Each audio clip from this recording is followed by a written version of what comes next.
सिंह भूमि में एक राज्य था। उस राज्य का राजा विलासी प्रवृत्ति का था। उसी राज्य में एक गरीब जुलाहा रहता था। उस जुलाहे की पत्नी बहुत सुंदर थी।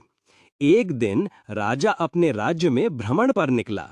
उसकी दृष्टि जुलाहे की पत्नी पर पड़ी, जो उस समय पानी भरकर लौट रही थी।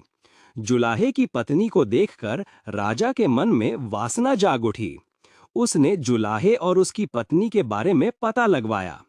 राजा को जब पता चला कि जुलाहा बहुत गरीब है, किंतु उसके गांव के सभी लोग उसे बहुत प्रेम करते हैं, तो राजा को लगा कि यदि वो जुलाहे की पत्नी को बलात् अपने राजमहल में ले जाएगा तो गांव के लोग क्रुद्ध हो उठेंगे। अतः राजा ने युक्ति से काम लेने का निश्चय किया। राजा ने जुलाहे को अपने महल में बुलाया। जुलाहा राजा का आदेश भला कैसे ठुकराता। वो राजा के सामने उपस्थित हो गया। मैंने सुना है कि तुम बहुत साहसी हो, इसलिए मैंने तुम्हें एक महत्वपूर्ण काम के लिए चुना है। तुम अभी जाओ और 3 दिन में 30 सियारों के सिर काट कर ले आओ। मुझे एक विशेष अनुष्ठान करना है, जिसके लिए मुझे सियारों के सिर की आवश्यकता है। राजा ने जुलारे को आदेश दिया।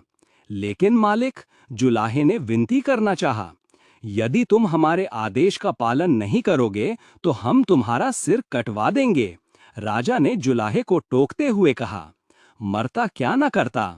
जुलाहा समझ गया कि राजा ने उसकी पत्नी को देख लिया है और इसीलिए उसके मन में खोट आ गया है। अब वो जुलाहे को मरवा कर उसकी पत्नी हड़प लेना चाहता है। जुलाहा दुखी मन से घर लौटा। पत्नी ने जुलाहे को देखा तो उसके दुख का कारण पूछा।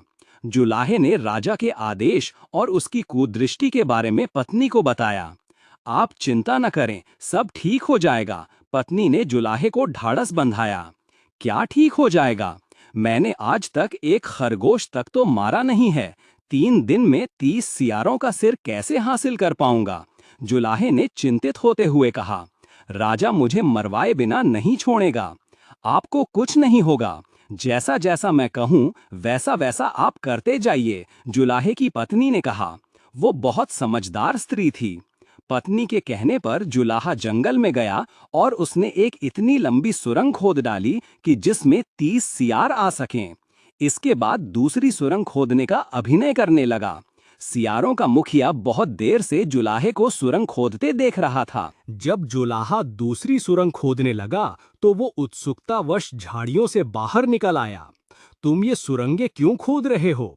मुखिया सियार ने जुलाहे से पूछा। अरे, तुम्हें पता नहीं है क्या कि आकाश से आग बरसने वाली है? इसीलिए मैं सुरंग खोद रहा हूँ। जब आग बरसेगी तो मैं इसमें छिपकर बच जाऊंगा। जुलाहे ने कहा। लेकिन तुम्हारे लिए तो ये एक सुरंग पर्याप्त है, फिर ये दूसरी सुरंग क्यों खोद रहे हो? मुखिया सियार ने पूछा। मुझे बोंगा देवता ने आदेश दिया है कि पहले दूसरों के लिए सुरंग खोदो, फिर अपने लिए। इसीलिए मैंने ये एक सुरंग खोद ली और अब ये दूसरी खोद रहा हूँ। जुलाहे ने कहा। भैया, तुम तो बड़े परोपकारी जीव हो। मैं सियारों का मुखिया हूँ। क्या हम सियार तुम्हारी इस सुरंग में छिप सकते हैं? मुखिया सियार ने पूछा। क्यों नहीं, खुशी से इसमें छिपो, जुलाहे ने कहा। उसी समय जुलाहे की पत्नी, जो एक पेड़ के ऊपर चढ़कर बैठी थी और जिसने एक मिट्टी के बर्तन में थोड़े से अंगारे रखे हुए थे, ऊपर से अंगारे बरसाने शुरू कर दिए। भागो, छिपो, आकाश से आग बरसने लगी। जुलाहा चिल्लाया और अपनी छोटी सी सुरंग में घुस गया।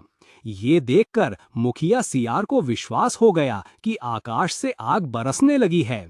उसने हुआ हुआ करके अपने सभी सियारों को बुलाया और वो भी अपने साथियों सहित जुलाहे द्वारा खोदी गई बड़ी सुरंग में घुस गया। जैसे ही सारे सियार सुरंग में घुसे, वैसे ही जुलाहा अपनी छोटी सुरंग से बाहर निकला और उसने सियारों वाली सुरंग के मुंह को बड़े से पत्थर से ढांक दिया। थोड़ी देर बाद जुलाहे ने सुरंग के मुंह से पत्थर को तनिक सरकाया और सियारों से बोला, अब आकाश से आग बरसना बंद हो गई है। अब तुम लोग एक एक करके सुरंग से बाहर आ जाओ। सियार एक एक करके बाहर आते गए और जुलाहा उनका सिर काटता गया। इस प्रकार कुल 30 सियारों के सिर इकट्ठे हो गए। इसके बाद जुलाहे की पत्नी पेड़ से नीचे उतर आई। जुलाहे ने उसकी टोकरी में सियारों के सिर रखे और चल पड़ा अपने गांव की ओर। उसने पहले अपनी पत्नी को अपने घर छोड़ा और फिर सियारों के सिर लेकर राजा के पास पहुंचा। राजा ने सिरों की गिनती की, पूरे 30 के 30 निकले। राजा झुंझला उठा, उसकी योजना विफल हो गई थी। इस पर राजा ने दूसरी योजना बनाई और जुलाहे को अपने पास बुलाया। जुलाहे, तुम बहुत बहादुर हो, तुमने मेरे लिए 30 सियारों के सिर लाए। अब मैं चाहता हूं कि तुम मेरे लिए एक लोटा शेरनी का दूध ला दो, जिससे मैं एक और अनुष्ठान कर सकूं। राजा ने जुलाहे से कहा। लेकिन महाराज, लेकिन वेकिन कुछ नहीं, यदि तुम मेरे आदेश का पालन नहीं करोगे तो मैं तुम्हें मृत्युदंड दूंगा और तुम्हारे परिवार को राजसात कर लूंगा। राजा ने धमकी दी। जुलाहा एक बार फिर मुंह लटकाए अपने घर पहुंचा। जुलाहे की पत्नी ने उससे उसके दुख का कारण पूछा। जुलाहे ने राजा के नए आदेश के बारे में बताया। आप चिंता मत करिए, सब ठीक हो जाएगा, पत्नी ने जुलाहे को ढाढ़स बंधाया। क्या ठीक हो जाएगा? पिछली बार तो फिर भी सियारों का मामला था, किंतु इस बार शेरनी का दूध लाने का प्रश्न है, ये मुझसे नहीं हो सकेगा, जुलाहे ने चिंतित होकर कहा। बोंगा देव सब ठीक करेंगे, अब तो बस वैसा ही करिए जैसा मैं कहूँ, जुलाहे की पत्नी ने कहा। इसके बाद जुलाहे की पत्नी ने दूध डालकर मीठे पुए पकाए और कपड़े की एक पोटली में बांधकर जुलाहे को दे दिया। उसने वो सब कुछ जुलाहे को समझा दिया जो उसे करना था। जुलाहा मीठे पुए की पोटली लेकर चल पड़ा। जंगल में पहुंचकर उसे एक शेरनी दिखाई दी, जो अपने शावकों को दुलार कर शिकार पर चली गई। शेरनी के जाने के बाद जुलाहा शावकों के पास पहुंचा। आप कौन हैं? शावकों ने पूछा। मैं तुम्हारा मामा हूँ, जुलाहे ने कहा। अरे वाह, आप तो 2 पैरों वाले हैं, फिर भी हमारे मामा हैं। आप हमारे लिए क्या लाए हैं? शावकों ने मचलते हुए पूछा। मैं तुम लोगों के लिए पुए लाया हूँ, लो खा लो।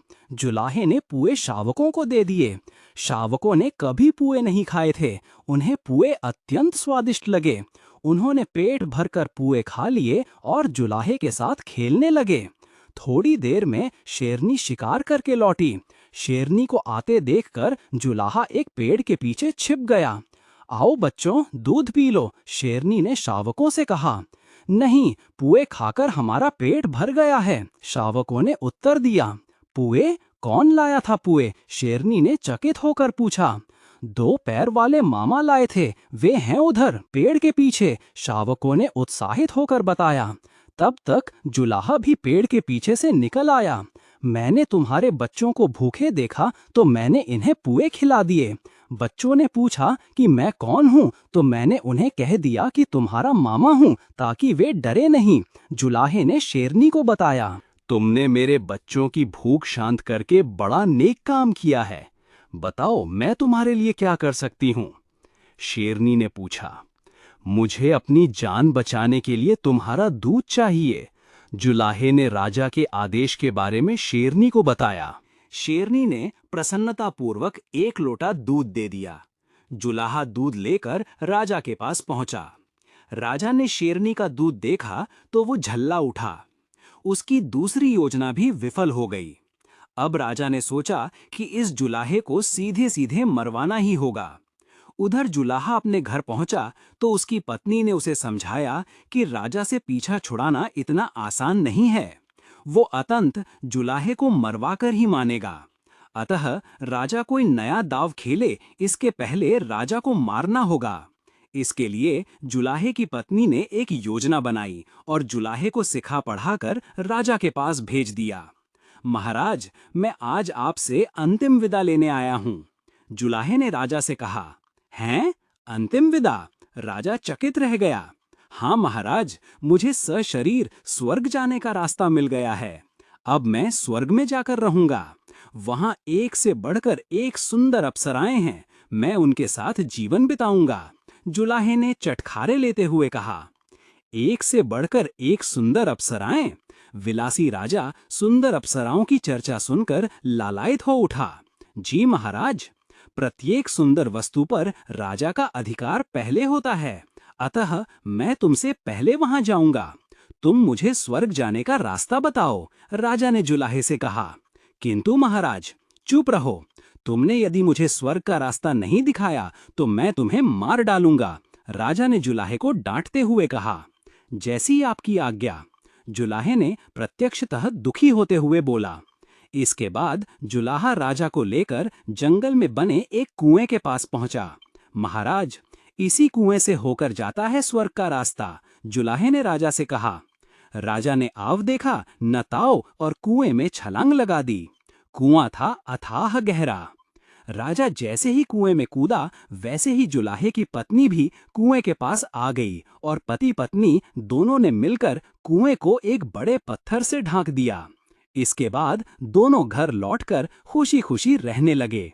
दोस्तों, अगर आपको ये वीडियो पसंद आती है तो ऐसी ही और वीडियो देखने के लिए हमारे चैनल को लाइक और सब्सक्राइब करें और अपने कमेंट भी करें, ताकि हम आप तक और अच्छी कहानी पहुंचा सकें।